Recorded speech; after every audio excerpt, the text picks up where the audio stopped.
Hello there, and welcome to the latest edition of the DF Direct Q&A show. This is our offshoot show where we just tackle a whole bunch of supporter questions, and they're usually very, very good. And it's no exception this week. Joining me, first of all, Alex Battaglia. Hello. Yeah, another day where I'm feeling a bit better, so I'm here for the show.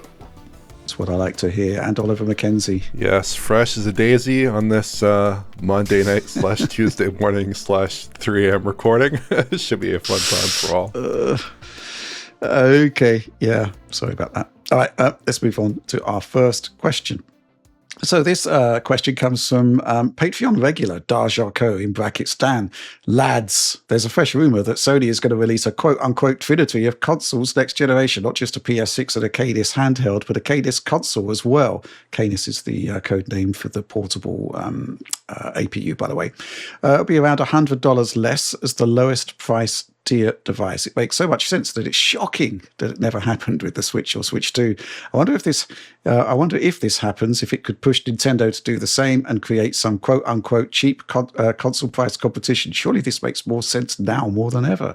It would also be something that Nintendo could do sooner rather than later, as doing a quote-unquote handheld only cost down like the Switch Lite is much more reliant on a die shrink and would still have the cost of the LCD battery, Joy-Con parts, etc., which is an unswitch wouldn't. An unswitch. That's the Nintendo unswitch, Oliver. I mean, there's merit to it in the way that there wasn't with the original Switch, I would venture to suggest. But it's not really what Nintendo wants to do, I don't think. No, I don't think it's what Nintendo wants to do typically, but I do think it makes a bit more sense this generation, actually, because when you look at Switch 2, it's doing a pretty good job at outputting to high-resolution displays, I would venture, with DLSS and similar tech in there. It's actually doing a pretty good job. And you could ship an adorable little puck with no Joy-Cons, no screen, no nothing. It could probably be a lot cheaper, I imagine, without all those complexities. And like this user points out, a Lite, I'm not sure if there's $100 or $150 of savings in the original Switch 2 design that you could cram into a Lite and make that work out if you just stripped out some of the Joy-Con complexities and maybe moved to a cheaper, slightly smaller screen. I don't really think you're going to achieve a lot of those efficiencies there. So it seems like a lot easier to go to a home console only device. But perhaps that's not really Nintendo's remit this generation. I'm not quite sure. With the Sony rumor, right, I think it makes sense. But on the Canis console front, I think that's more of a speculation from Moore's Law is dead, I believe, and not something that's a concrete leak. So I think it's more of just a speculation of something that seems plausible or even possibly likely at some point, who knows, based off of the information that has been disclosed about the Canis SoC and based off of what we know about the PlayStation 6 and its relatively higher end positioning in the market. We don't know very much about PS6 beyond the general high-level capabilities, high-level capacities of the SoCs involved and the relative, 24 gigs we think on the Canis unit and 30 gigs we think on the center PS6 unit, just based off, I think, some very simple bus math that anyone could realistically do in the relative the realistic capacities that would be there. So I don't think we really have much insight into exactly how they'll be shipped and what form factors they'll be shipped. I think this would make a lot of sense, but it depends on what Sony wants to do with it, because I think it puts them much further down the line of supporting the PS6 handheld as a full-fledged PS6 device, and this is a full-fledged PS6 device, rather than kind of like this interesting kind of PS5 hot qua, PS4 qua kind of PS6 device that has been hypothesized. And I think that was like the earlier planning for this console, even though it shares a lot of architectural similarities with PS6, though it wouldn't necessarily support all PS6 software. So I'm not sure what route Sony would want to go down. With Nintendo, though, I do think if they just wanted to bump up market saturation, it does make sense cutting out those components. But they didn't do it before, right? Which makes me think maybe not this time, but maybe they could consider it. It's an interesting idea. So, Alex, the basic contention here is basically they've created both Nintendo and Sony have created handheld SoCs where it looks as though the outputs of them would actually work on a living room TV. I think Switch 2, by and large, has kind of borne that out. Sony wants to do a handheld which opens the door to potentially something quite similar, which is that you can produce a much smaller console with a much smaller SoC and deliver sort of, how can you describe it, a more affordable console. I guess my sort of immediate reaction in a kind of like glass half empty sort of situation is that Microsoft has tried it and it didn't work. Yeah, and I don't know, maybe Sony's kind of already tried it with PS Vita TV. Maybe I'm just remembering that wrong, but I don't think, I also think with 24 gigs of RAM and the SoC already existing and having to package a controller with it, I'm honestly not sure if this is $100 less. I mean, it's mainly the same thing, just minus the screen. And I feel like that isn't the full cost, and they would be maybe even more subsidized than the handheld at that point. I actually don't want to say that I think this is the most realistic option for Sony, especially because then they're launching with 3 devices. Yeah. And like, other profiles, because then it would have different cooling than the other device. They would have a different form factor. They'd be splitting up their motherboard manufacturing. I don't know. I feel like this is not actually the most realistic thing. And same with the Nintendo idea here. I think the 2DS split in the past, I don't view it as super successful. I also think the thing that makes the Switch so interesting is its versatility, and just clouding the name with not having that ability just seems like something Nintendo wouldn't do at this point. They already had problems with the Wii U with the clouded name, where everyone thought it was just a different Wii. So I don't think this all makes any sense. I think this is a lot of people would like to see this, but it doesn't. There's no support for it, and I don't think there's a business sense for it either. I do think that Sony does need to figure out a strategy for lower cost consumers, regardless of what happens, because I don't really think you can just have a PS6 handheld straddling the $600-$700 mark, whatever it might be. PS6 straddling a higher figure potentially, and then the PS5 console's already elevated to that like $599 price point in the US. That's a really tough lineup to face. So you'd think that there would be some kind of strategy around the lower end, or maybe they just want the PS6 to be kind of an aspirational box, to be something that represents a truly next-gen experience and something you'd want to save up for, right? But I think you are creating some interesting pressures at the lower end with Nintendo straddling a much lower price point, with potentially other offerings in the market straddling a lower price point with the used market. Who knows how that will look. But I think there is definitely a conversation to be had about like, how do you actually address that more cost-sensitive consumer? Yeah, I think from my perspective, there's the idea that they might be muddying the waters somewhat. If they put out a mini console that's called PlayStation 6 or something like that, and its actual performance level is lower than the existing PlayStation 5, that also kind of like presents problems. I'm sure stuff like using whatever the next generation version of PSSR will kind of like level the playing field somewhat. But I kind of think that particularly if it has 24 gigabytes of memory, it would kind of make sense to cost reduce, or try to cost reduce, the PlayStation 5, or to come up with a revised PlayStation 5 design that fits that category. I just think there's a risk of too much segmentation in there. The Switch side of things, I just think it isn't a Switch at that point. How much cheaper could they make it? If it is significantly cheaper, like a $299 dollar console, right? Maybe that would shift. That could kind of like expand the audience somewhat, but it is still potentially causing unwanted competition with the actual Switch in a way I don't think Switch Lite did on the first. I think the other thing though is, as Oliver pointed out, that the reason this is more viable is that you can actually have. I mean, the living room experience was the weakest part of the original Switch. It just didn't look great, but this does. So potentially, it's an option. I imagine that kid being like, "Mom, can you get me a Switch too?" And then she comes back home with the console box that doesn't have a screen, and he saw his friends at the playground with their Switch 2s, and he's all sad, and like I don't think Nintendo cares? They want the kids playing with this thing outside and sharing stories on the playground with it. I don't think they, or on the bus, or, on the way to school by walking. But I don't think they want this as a home console like that. Yeah. Right. Okay. That's the last thing Nintendo wants, sadness. No. An interesting concept, but I don't think it's going to go beyond that. But let's move on. Got this question here from Regardless. Bespoke gentleman, exclamation point. Yes, Rich, suggesting that the PlayStation handheld might be introduced as a lower price entry point into the Sony console ecosystem. Well, relatively lower price. And the PS6 could be the more premium offering.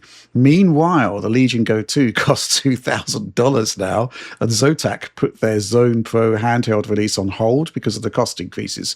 What do you think would be a realistic price point for the PlayStation handheld? Cheers. Well, there's two different things to this. First of all, whatever Lenovo are doing and Zotac are doing, they're very much beholden to the market conditions of the right now, which means that, they are facing putting out devices that would make a loss, which doesn't make sense. They're also lower volume devices, I would venture to suggest. I think the more accurate comparison should be with what Nintendo are doing with Switch 2, right? And the reason I suspect that is a better comparison is because Sony faces a problem in terms of expanding the audience of the PlayStation. I mean, basically, there is a strong argument to suggest that the majority of people that bought a PlayStation 5 previously had a PlayStation 4, and so they're kind of just, operating on a replacement strategy for their existing user base, when really you want to have more people coming into that ecosystem. And I think that was the genius of the original Switch. It worked as a product that did something meaningfully different, something that people wanted. And I think that's a very, very good strategy for Sony to go down this time around. And what it does mean is that if you are looking to increase your overall total addressable audience, you're likely to invest a bit in that. You're likely to make it happen via subsidies. Remember that Lenovo and Zotac won't get 30% of every game sold. So, it's not really a like-for-like comparison. So the Switch 2 comparison, probably a lot more relevant.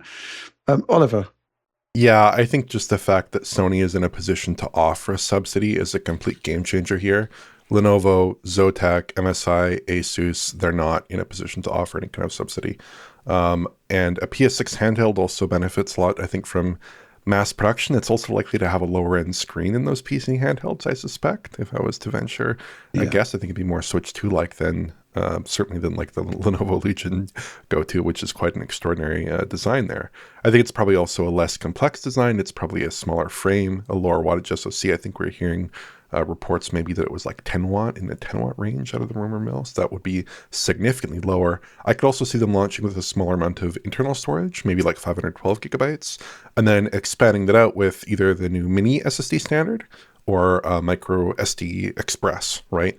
Having some storage expansion on the unit and not really focusing so much on that internal expansion. And also, you got to be thinking about launching in a year and a half, maybe hopefully SSD prices and RAM prices will have stabilized a bit. So I think personally, like $600 feels like a decent price to me if I was to venture any specific price at this particular moment, which would put it above the Switch 2, but obviously it has much expanded capabilities relative to the Switch 2, has a lot more RAM than Switch 2, much faster than Switch 2, much more modern architecture than Switch 2. And it is an enthusiast device more than the Switch 2, but it's also reaching that kind of mainstream console price point. I think that would be a very realistic target for the device, keeping in mind especially that it's not really like a PS Vita style device. And the PS Vita, obviously, I think it launched for $250 American dollars. It's a higher end, more upmarket, larger device with active cooling, a much more tablet oriented form factor. Like it is a significantly higher end device, and I think the pricing probably needs to reflect that to some degree, even beyond the conversation about tariffs and wars and price increases and AI and whatever else is going into the equation. I think it's probably a higher end device. Mm-hmm. Alex, what do you think? I mean, I just still sort of boggled at the concept of a $2,000 Legion Go 2. Yeah, I don't really know who's buying that. That's probably not many people. Yeah. I mean, I do think there's probably going to be the the cost of memory and the cost of SSDs going up will have an effect on that PlayStation handheld price. It'll probably be more than a lot of people would like it would to be. As a result of that, in spite of the fact that Sony has the ability to subsidize it, you know, I think that's just going to be reality at the end of the day. Probably still cheaper than the PS6, which I think personally is going to approach, you know, $800 if not higher. So I see, like, it's not the same market as all with that Legion Go 2, but I still think the price is going to be affected by the current market conditions. And that's kind of what I really have to say about that. Okay, so we actually put out a survey on the YouTube community tab here asking what the maximum price people would pay for a PlayStation 6. 25% said $500. My comment on that would be good luck. It's probably not going to happen. 34% of the audience, $599. 26% $699. 15% $800 plus. So 41% would go for anything over $699. I kind of think that's probably going to be the most likely price point based on everything we've seen so far, based on current market conditions, based on what's happening with the PlayStation 5. It's interesting that you suggest $599 for the handheld there, Oliver, because that would also basically be almost like a replacement product for the PlayStation 5, which I think is quite an interesting place to be in. Yeah, things are going to get pricey, that's for sure. And I think it's all more important than ever that Sony actually tries to expand its total addressable market there. Okay, let's move on.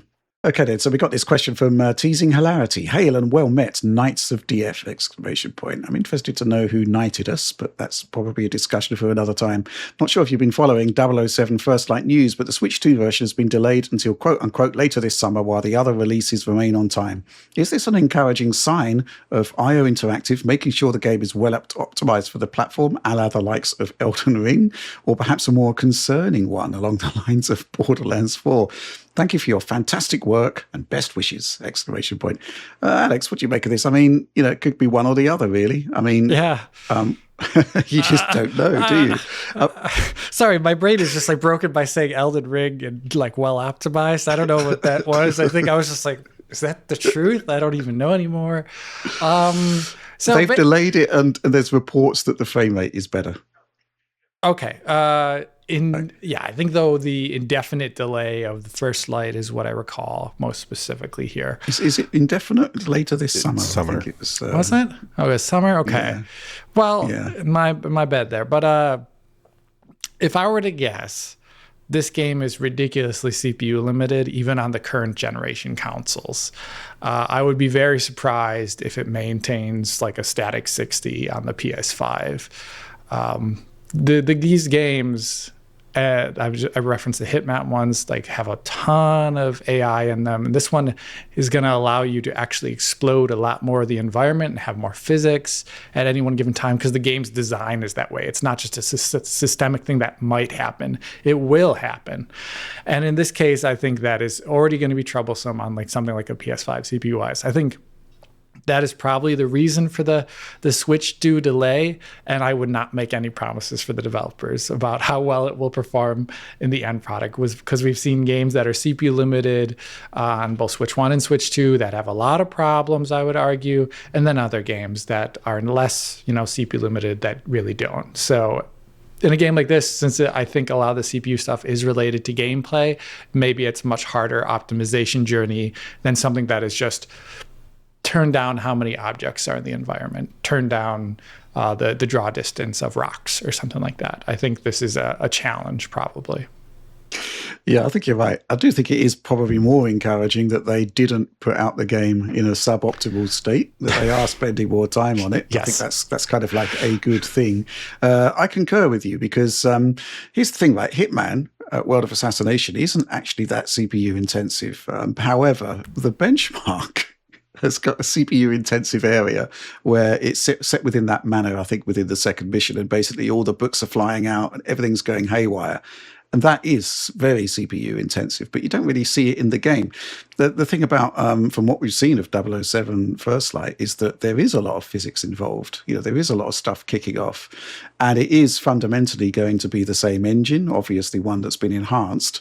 So, I would say you're probably right, Alex. It does represent CPU challenges. Now, the question is the extent to which, if it runs at 60 on a PlayStation 5, which, we don't know yet, then it should be there or abouts at 30 on a Switch 2. I guess that's kind of like, back of the envelope stuff based on what we've seen elsewhere. But, it's really difficult to definitively answer this question because we've seen, I don't know, 3 levels at this point. Yeah. We don't know is the short answer. Oliver? I would say that is a big if on PS5 being a consistent 60 because we've seen PS5 Pro footage of the game in that kind of Uncharted-like sequence where you're in the plane and all those boxes are moving around and whatnot, all the crazy physicalized bits.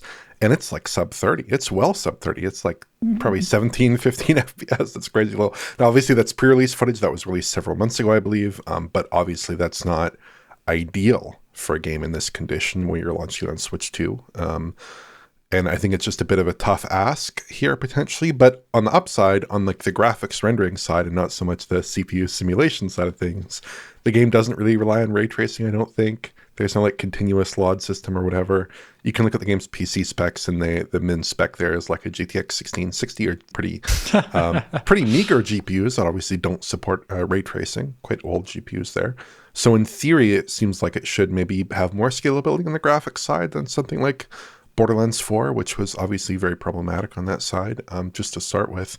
So yeah, I think that kind of more additive approach to RT potentially in this title would lead to some better outcomes, I would suspect, on Switch 2, absent the whole kind of can this run on a Cortex A78C cluster at 1 gigahertz kind of question, which is harder to answer at the moment. Yeah, absolutely. I guess, as always, we'll just need to wait and see. But I can't wait to see what this game's doing. I've seen it, but I still don't know much about it, but I am excited about it. Anyway, let's move on. Question from perfect_organism here. Just watched the Crimson Chin video. We have a new Crimson name, by the way. Crimson Chin, which I believe is some sort of parody character. You just make it up. We're not just putting random words after Crimson.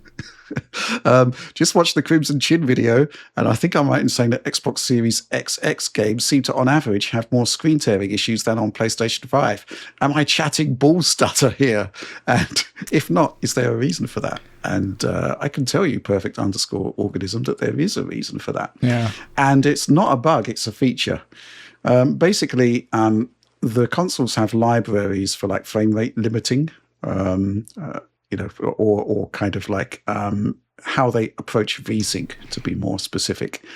And the Xbox library has a little feature in it, which is to say that if you're slightly late with your frame time, it will flip the buffer later during the screen refresh as opposed to during the blanking period.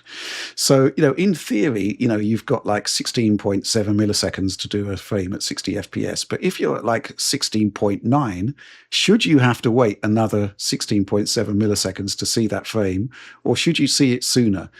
If you actually flip the buffer during the screen update, but only do it at the beginning of the screen update, then you actually get to see that frame sooner. So that's kind of why it happens. It is, I believe, a Microsoft library feature, but other games do it on competing platforms. But there is, Crimson Desert is actually an example of where it will do it on Xbox, but it won't do it on PlayStation. And it's okay. I think it's an interesting feature. The extent to which it's actually usable, I'm not sure, because if you've got a frame that's slightly over budget, chances are your next frame is going to be slightly over budget as well. So either the tear goes down the screen, or you get that VSync stutter anyway as it buffers the next frame. it doesn't really seem to have been that much of a game changer, but in theory, it could lower latency a little bit. But actually, I'm just remembering Tom's latency measurements there, where the Xbox is actually slower to respond than PlayStation. So I guess that isn't particularly paying off there. But Alex, this is kind of like a sort of Xbox version of adaptive sync, really, isn't it? Yeah, we see on PC. More specific version of it. Like, I think because it should be control. It should be for the top half, this like the top third of the screen mainly. Whereas my experience with NVIDIA's adaptive sync is, I think there's less controllability there, and you can get very easily just very simple full mid-screen tears in my usage of it.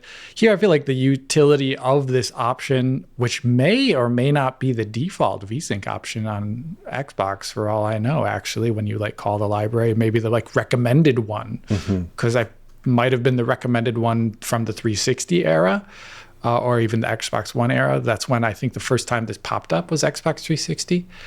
And I think it has less utility nowadays, given the prevalence of VRR and that extra boost to latency that you get from not having a delayed VSync frame, which is, with triple buffering, it's still something that you should feel in a controller technically, but the controller is already a latency, squishy device, like it's not that big of a deal. I don't think that one extra buffered frame versus not.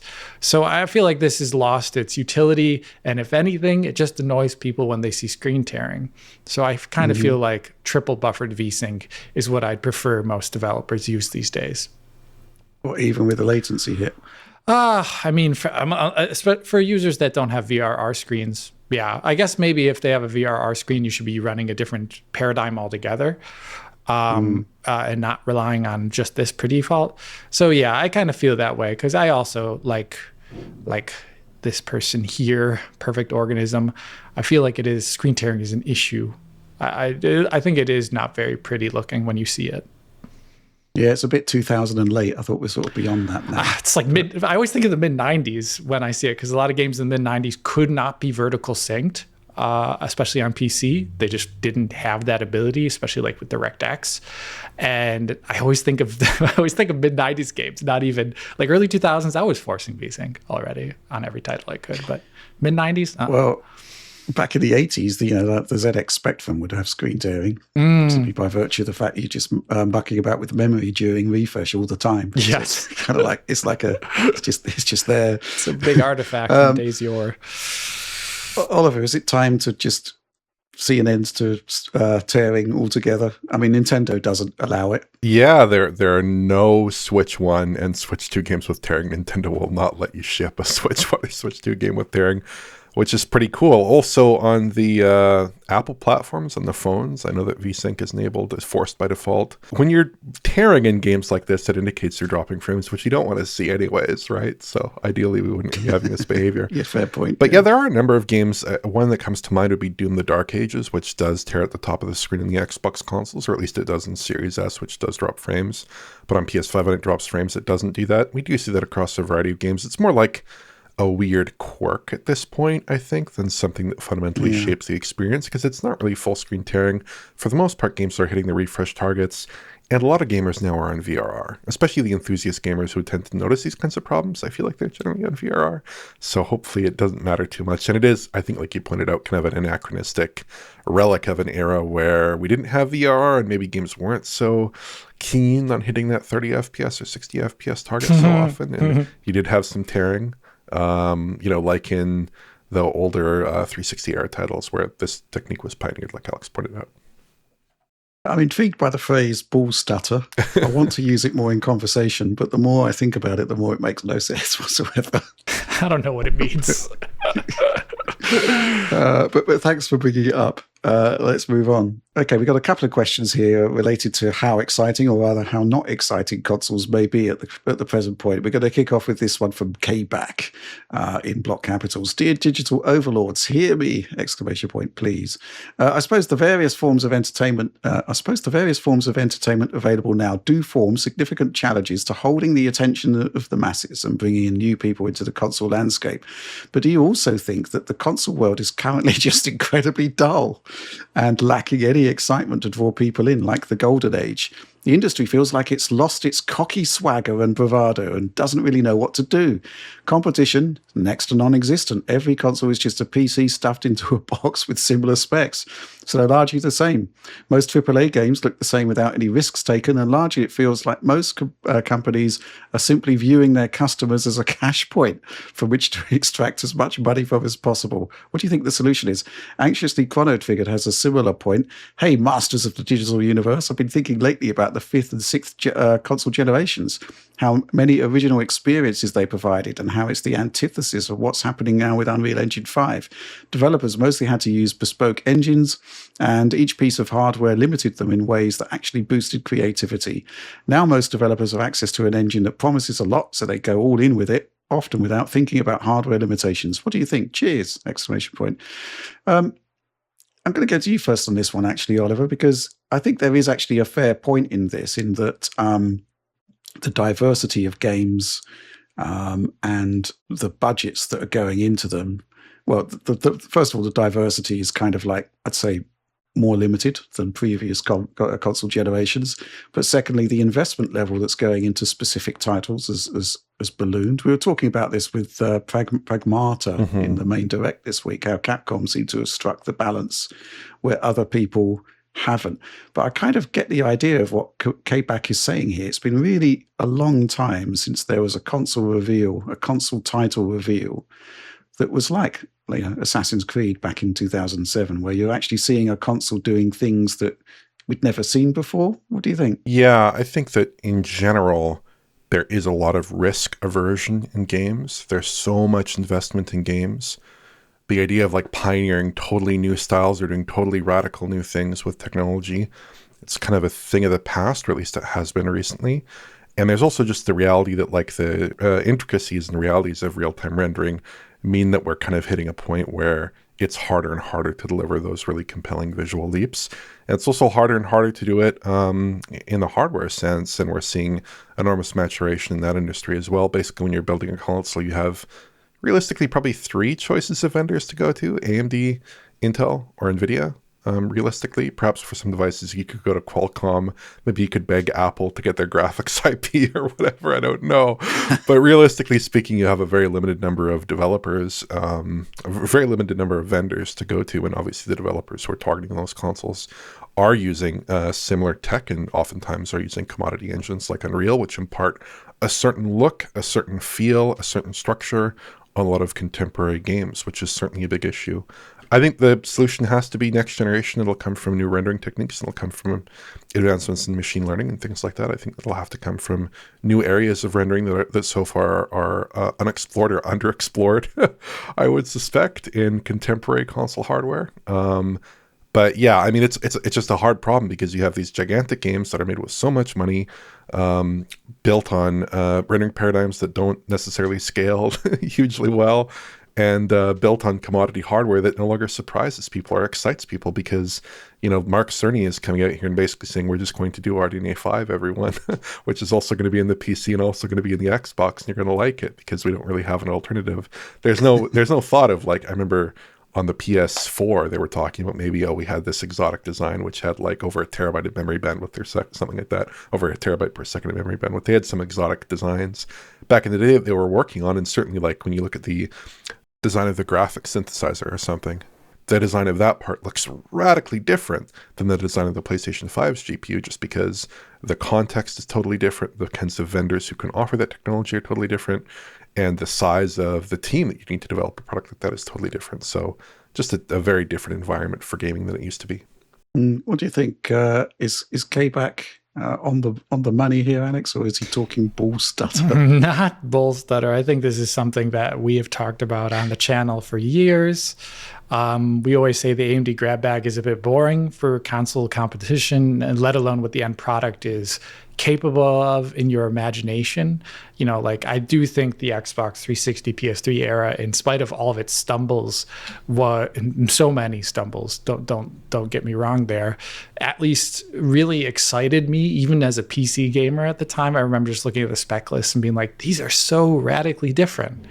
And this was really interesting. And I was curious to see what would happen in the end and where real-time graphics would go, because they kind of offered slightly different features there. Specialty processing versus a generically much better GPU. And now they're, very GPU laden, especially game design is very GPU like focused, I would say, in a lot of ways, not about accessing the multi-core processors in a way that affects gameplay design usually. And so I feel like that is a level of making things very samey across the board, including the risk aversion that Oliver talked about. I believe Kabak or Kabak, or however you want to pronounce their name, is very correct there. Regarding the second question from Anxiously Chrono Triggered,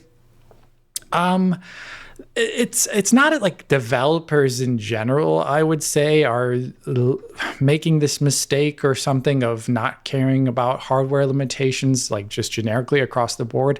I think it's also like the type of people who are attracted to different projects, or where there's scope and budget to attract certain people to certain projects. For example, someone who is really mindful of hardware limitations and really mindful of the, discrete technical details of various platforms and really cares about performance in a fine-grained way, well, they're probably not going to be wanting to attach themselves to a project that uses a middleware engine. They probably want to have more control and more actual influence in the final product, instead of just implementing DLSS plugins or something like that, like you do in UE5. They probably want more control there. So they're not going to go to those projects that are just using middleware. They're going to go to your id Techs. They're going to be scooped by NVIDIA or Apple or something like that. And the people then who are using middleware are typically the ones that actually don't have these concerns in general, because that's not what they're designers, they're maybe technical artists at the highest level, and they're not going to be engine tinkerers, and that's totally fine. And I think it's good that UE5 exists for those kind of teams, but we can't expect every single project that uses UE5 to go to that depth as a result, especially if it is a lower mid to AA project, because the reason why they are AA in the first place is because they can't bootstrap an engine, right? So I think that's reasonable. I do think it is sad, though, at the same point, because 5th and 6th gen had a lot of different types of engines out there trying to do different things and doing things differently. And we also saw a lot of like really weird techniques developed during the time that caught on or didn't catch on. And now, there's a lot of sameness when you see a lot of UE5 titles out there. So I do lament it, for sure. Yeah, I would like to see one of those moments, though, where you're seeing a console game do things that you've never seen before. And yeah, I think, as I said, the one that stands out to me is like Assassin's Creed. When that was first revealed, I couldn't quite believe it was running on a console, because I hadn't seen it before. Mm-hmm. And that was cool. And, MotorStorm is another one, right? MotorStorm was an interesting one because, it was so well developed from a technical perspective that, I was thinking to myself, maybe the 360 is more powerful, not as powerful as the PlayStation 3 based on this, but similar with Uncharted. It was just the talent of the developers at the end of the day. Mm-hmm. But yeah, that's certainly an interesting point. But on the flip side, everybody's, loving Clair Obscur Expedition 33. Yeah. Unreal Engine 5, and out of the box Unreal Engine 5, no real customizations to that, as I understand it. It's using blueprints. They haven't adapted the engine in any way, and yet I'd say I'd venture to suggest it doesn't really look like an Unreal Engine 5 game. It looks different, and it's obviously been incredibly successful. Yeah, well, and that's a game developed with a small team as well. And I would venture, although I think Alex would have maybe a different perspective on the PC version, I think the console version ran pretty well as far as these things go. Yeah. And it allowed them to achieve, close to AAA graphics quality in many areas without that AAA investment, right? Which is kind of the upside of engines like Unreal. The downside is a developer like Squanch Games with High on Life 2, a lot of the same kind of trade-offs there, but delivering a much less technically polished product. So there can be kind of a flip side to that. Yeah. Okay. Let's move on. I got a question here from Marcus. Hiya, Foundryman! Exclamation point. Would you say it's fair to have a discussion about vanity settings? I'm tired of games offering multiple settings levels that barely seem to affect either visuals or performance at all. Crimson Desert feels like a good example where many settings seem to do very little, while one option, like lighting quality, does most of the heavy lifting. At that point, are some settings really about meaningful control or just about giving players an alt for a preset to click? Wouldn't low, medium, and high often be enough with extra granularity only where it actually matters? I hope you have a great week! Exclamation point. Well, I hope you have a great week too, Marcus. It's an interesting question about Alex. I guess my counter to that would be the sheer diversity of PC hardware is such that, you know, if you've got something like a Steam Deck and you're trying to run Crimson Desert on it, chances are that even those settings that don't do very much, when you're sort of like turning them all to low on aggregate, probably does make a bit of a difference. I don't know. Yeah, I think that is the thing. It's if you have like all the PCIe lanes you want, a generically good enough processor, enough system memory, and enough VRAM. Like these are things. Some settings are not very affected, and that's normal. But Rich is saying the Steam Deck offers such a radically different view of like where the bottlenecks are in a PC that it can actually have stuff like anisotropic filtering mattering, right? Like something that we don't care about in PC land. Turn it to 16x. No one gives a damn. One other thing, so I have a lot of opinions here, but one other thing to think about is that certain rendering paradigms are just so much more expensive than other ones that they become the dominating frame time of the entire frame cost. So things like if you just have like normal rasterization techniques and then add in ray tracing, like Crimson Desert does, right? Like there's the entire lighting is driven by ray tracing. Yeah. That's the entire lighting of the game. Like it makes sense that it is the most expensive option. And since we know that they're doing ray tracing there for that, and they're doing a lot of complex things to make it work, ray tracing in itself is an expensive operation on the GPU for many reasons. So that setting being the one that is much more effective at controlling GPU frame time makes a lot of sense to me in a game where that is the main thing dominating frame time. But in general, regarding vanity settings, I do think it is a real thing developers do. And I think Crimson Desert is a game that is guilty of it in the pre-launch cycle. And we warned about it in our initial preview video, saying that it runs at Ultra on a 7900 XTX.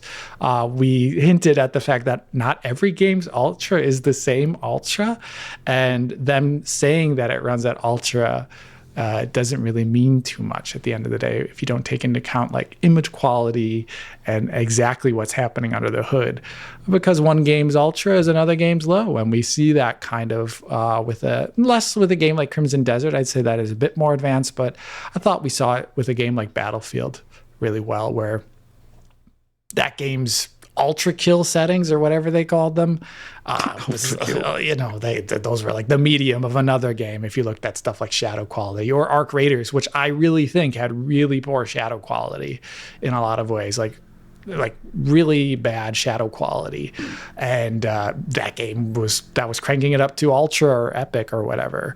So I think there is a bit of that, and I really do wish consumers could pull up their big boy, big girl, big they, them pants and, just play a game and recognize what the settings are and not worry about ultra, because everyone that worries about ultra tends to complain on Steam forums or on Reddit all the time. Just play the game with the settings that look good and run well, and don't worry about the name of the setting. That would be great.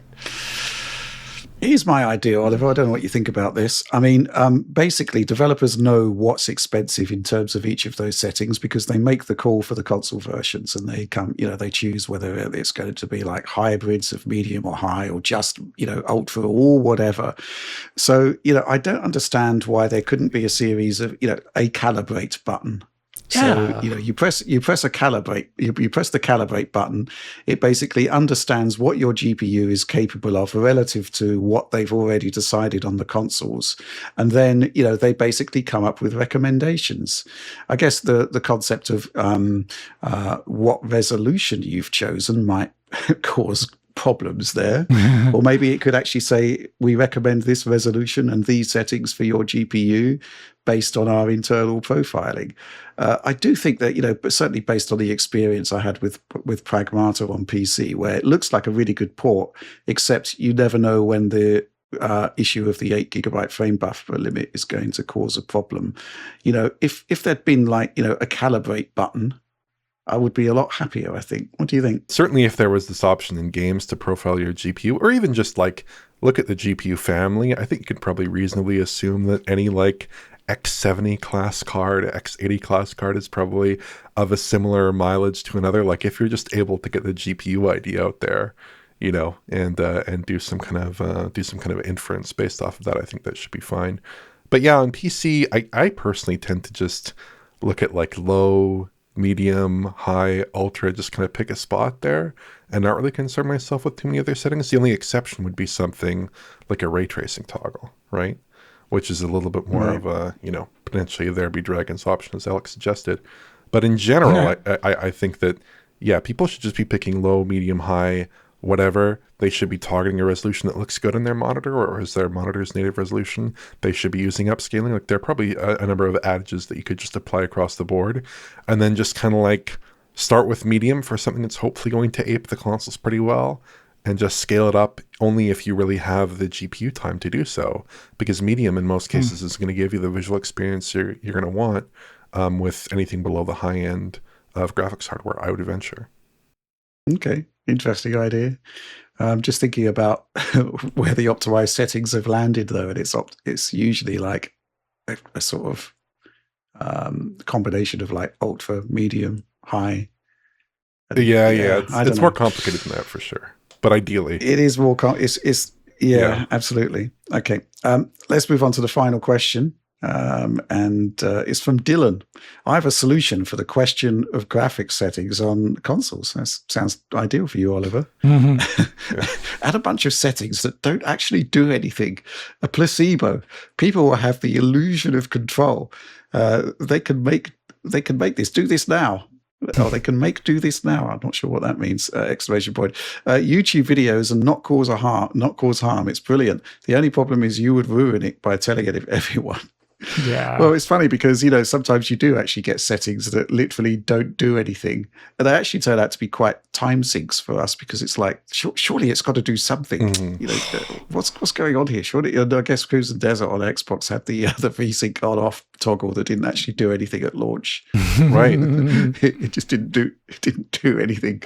I don't know. What do you think, Oliver? Placebos, the illusion of control. There are some placebos in modern games. Probably the biggest one nowadays is the PSSR toggle, because I have to test in every game that uses PSSR, whether the PSSR toggle triggers the new PSSR, whether it was always using the new PSSR to begin with. Then there's the VSync toggles, like you mentioned with Crimson Desert. That was an issue, but it's also an issue with Starfield on PS5. Has a VSync toggle. It works on Xbox, doesn't work on PS5.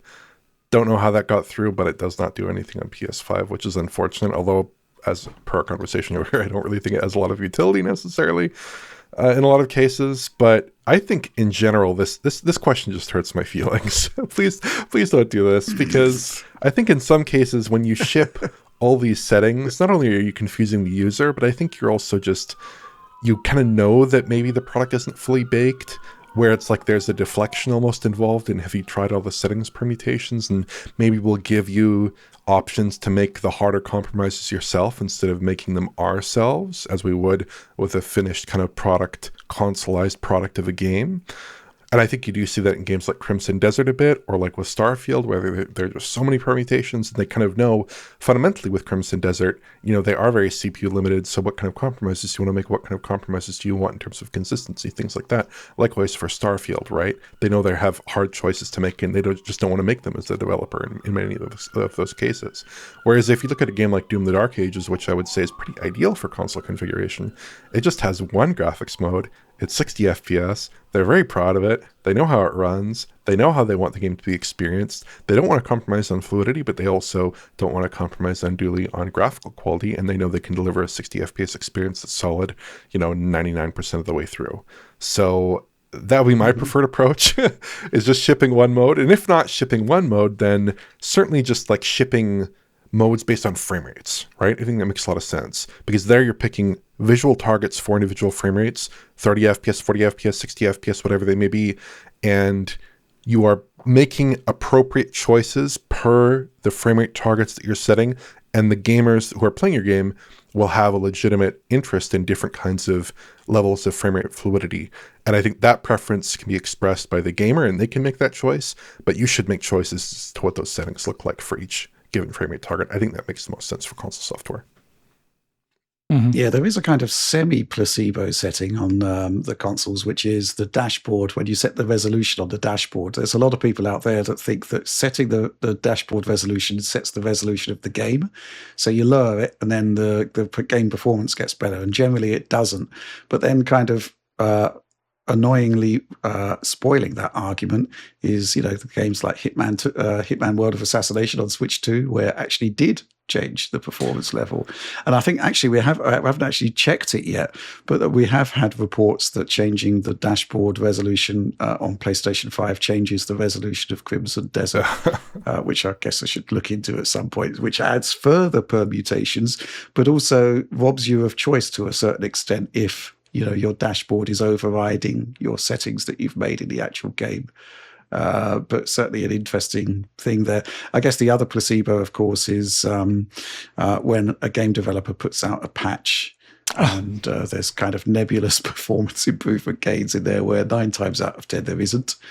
And then there's sort of where they don't. I mean, the classic one recently was Resident Evil Requiem on Switch 2, where Capcom put out a patch that didn't really do much. It was just almost like a maintenance patch, almost, or a bug control patch.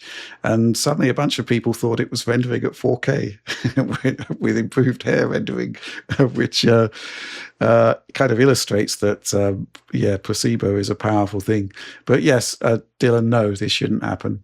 And yes, we would try to expose it if it did. But it's a crazy question nonetheless, the illusion of control. But that's it. I guess that's the final question. Therefore, the end of the show. So please do like, subscribe, share if you enjoyed it. Ring bells for notifications, that kind of thing. Patreon.com/Digital Foundry. Store, actually, not shop. Store.digitalfoundry.net to examine our merchandising wares. We're going to be taking a look at that with new products soon. But that's all from us for now.